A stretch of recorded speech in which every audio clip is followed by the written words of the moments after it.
Yo, what is up NBA fans? It's Mike here. Today, as you can already see, I'm going to be reacting to this article by Sports Not. I don't believe I have actually ever read any of their articles before or even heard of them before today. But, I'm planning to do my top 5 players at each position before the season begins, and with the preseason not having quite started yet, there's not a lot of content, so I figured I'd just react to this ranking list. Because, screw it, why the heck not? And you know what, it's always a fun time to read through these terrible lists, but maybe this one won't end up being terrible, who knows? I'm just going to get right into it, alright? Top 50 players for the 2020 season, and this was made November 27th, so 3 days before I'm recording this. Or, I guess 4 days, actually. I'm really bad at math, don't mind me. Alright, getting right into it. And right away, I knew this was going to be gold. Jaylen Brown at number 50. Yep, we're off to a good start for this list being garbage. Now look, not a Celtics fan, obviously. Big Sixers fan, okay? Don't like the Celtics. But Jaylen Brown at 50 is hilarious. We're going to try not to comment on every single one of these. Sings at 49. Too low. Way too low. Probably about right. I like Zion only being at 46, although honestly that might be a little too low, if I'm being 100% real with you. Montrezl Harrell at 45. Way too high? Did you not see him in the playoffs? This man is a bad defender, and, he's a bench guy. See, undeservingly won 6th Man of the Year over Dennis Schroeder. No, 45 is significantly too high. 44 is too low for Jamal Murray.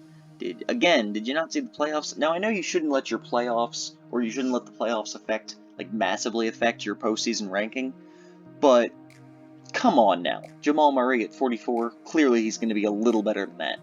Ingram, 43, that's okay. Bam at 42 is a little low.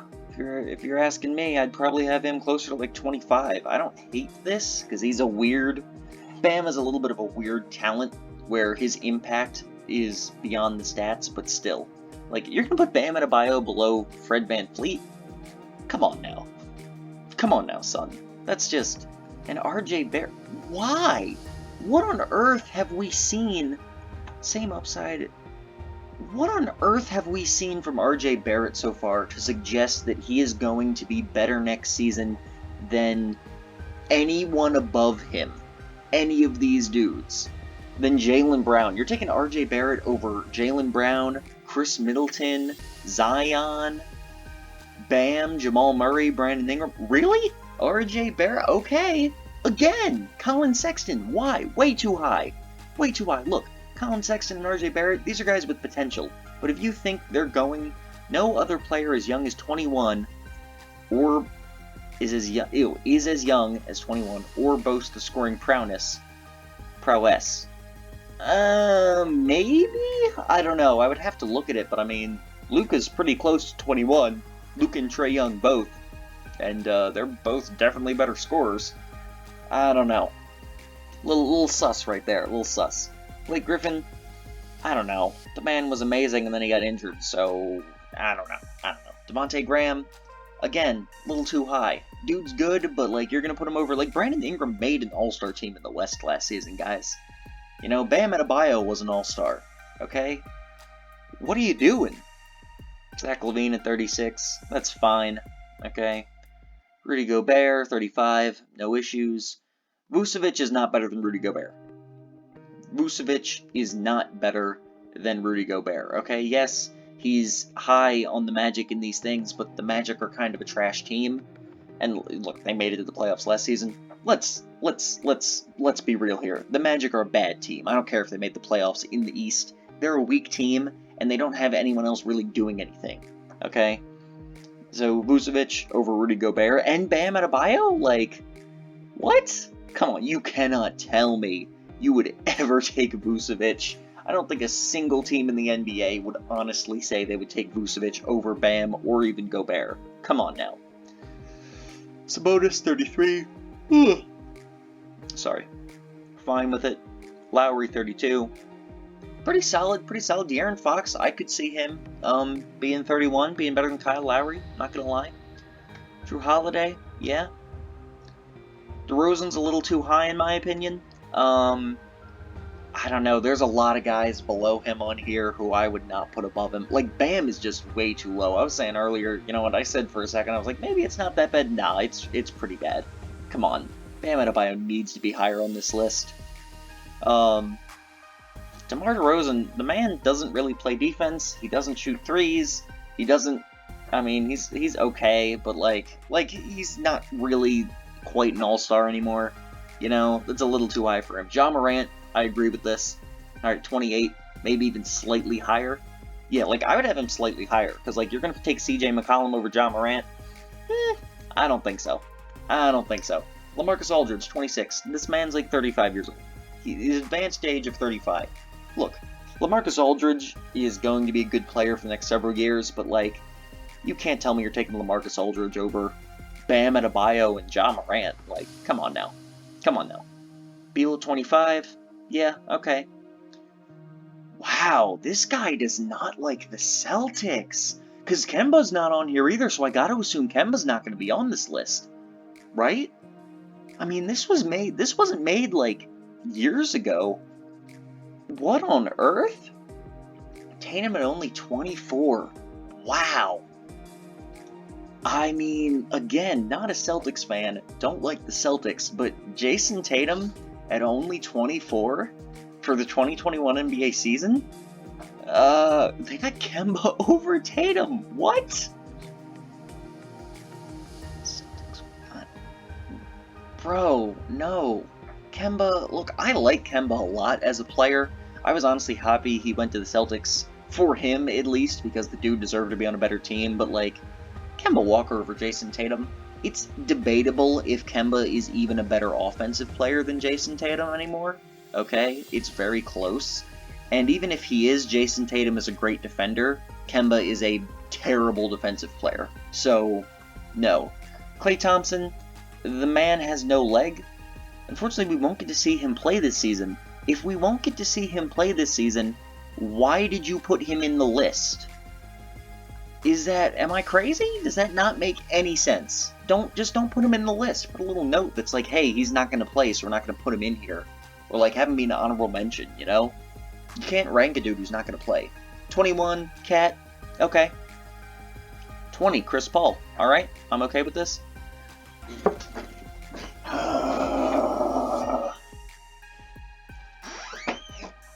Get out of here. Get out of here. I'm glad they still put him. Who is this dude? They must hate Eastern Conference players. They got this man. They still got him above Jason Tatum though, which I love. I love that he's still above Jason Tatum. They did him dirty. They did the Sixers and the Celtics dirty here. 19 for Joel Embiid. 26-year-old. Points in bunches, shutting down guys on defense. He's the Sixers. Wait, if he's the Sixers' best player by a mile, do you not have Ben Simmons on this list? I swear to God, if they don't even have Ben Simmons on their fucking list, I'm gonna lose my mind. Okay? Embiid at 19, no. Devin Booker, very good player. Honestly, 18's not a terrible spot for him. I would probably have him a little lower, but like the idea that, you know what, I might have him at 18, honestly. Like overall, Devin Booker could totally be at 18 on my list. But the idea that he's better than Joel Embiid, Jason Tatum, Chris Paul I can kind of see, I guess, because he is getting older, but Jason Tatum or Joel Embiid, you're going to put, come on, man. You're going to put Devin Booker over those guys? Get out of here. Or Trae Young. He's the worst defender in the entire NBA. Literally. Literally. This man is a traffic cone. He does nothing on defense. You cannot put this man over Joel Embiid or Jason Tatum. What are you doing? What are you doing? Oh my goodness. Okay. Siakam at 16? No. Again, come on, man. Siakam over Jason Tatum, over Joel Embiid. Are you out of your mind? No. I like Siakam a lot, okay? I like Siakam a lot as a player. Big fan of Pascal Siakam. Just because he seems like such a great dude. He seems to work really hard. But, come on. Come on, get out of here. Paul George at 15, whatever. Mitchell at 14.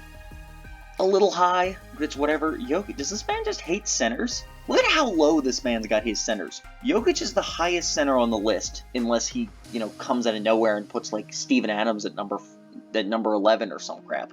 Like, Nikola Jokic at 13 as the best big man, according to this dude, in the NBA. 13 for Nikola Jokic, 19 for Embiid. Bam was in, like, the 40s, and then Gobert was in the 30s. And you put friggin' Vucevic over him because you're crazy. What? What are you doing? No. 13 for Jokic. No. Kyrie at 12, I'm fine with. Lillard at 11, I agree. Russell Westbrook is a top 10 player in the year 2021. Oh my goodness. Oh my goodness. What? Get out of here. Has yet to properly lead a team deep into the playoffs because of his style of play. Yes, 100%. If Westbrook can develop a far better three-point shot and learn to play a more controlled brand of basketball, he can rocket back into the top 5. What do you mean? There's no if here. It's not going to happen. This man's 31, and he's played the exact same way his entire career. You think he's going to change this season as Houston trades him somewhere? Are you... What? No! He could go back to into the top 5. Russell Westbrook, I got a hot take right here, okay? That, I could do another Russell Westbrook video because everyone loves those. But, Russell Westbrook has never been a top 5 player in his career, okay? At no point in his career has he been a top 5 player. The only 2 years you can make the argument are like 2016 and 2017, and even then, I would say he's number 6 behind Kawhi Leonard in those years, okay? Behind Kawhi Leonard and James Harden, okay? Dude has never been a top 5 player, and he sure as hell isn't going to become one, and he's not a top 10 player now. Terrible take. God, Kevin Durant at 9. I'm actually happy they don't have him in the top 3, and surprised. I agree with this. I think he's going to be around number 10. Dude's recovering from an injury. Luka at 8. That's a little low to me. Like, just a little low. Like, I would say he's going to be better than Butler, purely because Luka is at the point of his career where he is improving. He's not in his prime yet. Butler is in the twilight. He's going to be getting worse. So, I don't think he's going to be that high. James Harden at 5. Or James Harden at 6. 80 at 5. Thank goodness, because I saw some other frickin' list that had Anthony Davis at number 1. I didn't think to do a reaction to that video, but they put Anthony Davis as the best player for next season, and I laughed for like 5 minutes. Curry at 4, Giannis at 3, Kawhi at 2, LeBron at 1. So, the top of this list is actually pretty solid. Like, I might have James Harden over AD, but they're pretty much interchangeable. Like, somehow the top 6 are, like, I have no real issues with. And even though I think Giannis might be better than Kawhi next season. But, it's, like, the lower in the list. Like, how do you think... I just question so many things. Siakam over Embiid and Tatum is a horrible take. They don't have Ben Simmons on the list. You could be the biggest Ben Simmons hater in the world, okay? You could be like a Celtics fan level Ben Simmons hater, or even worse, a Sixers fan level Ben Simmons hater, okay? Because nobody hates this guy more than some Sixers fans, let me tell you. And you're gonna tell me with a straight face that Montrezl Harrell is better than Ben Simmons? You're gonna tell me that Colin Sexton is better than Ben Simmons? Fred VanVleet, RJ Barrett are better than Devontae Graham? Blake Griffin, who's suffered like a million injuries. These guys are better than Ben fricking Simmons? Get out of here! What on earth are you smoking? Ben Simmons is not a non-top 50 player, okay, Vincent Frank? You are completely out of your mind. This is a terrible list. The top 6 is okay. The rest of this is a terrible list. I was going to have face cam for this video, but my computer was giving me issues and didn't want to, so I do not. But Nevertheless, even without it, I hope you all enjoyed this video. I hope you all enjoyed how terrible this list was, and that I had to suffer through reading it. Thank you for coming along with me on this fantastic journey through Vincent Frank's bad opinions. If you enjoyed this video, please like and subscribe. I would really appreciate that. And I will catch you in the next video. See ya!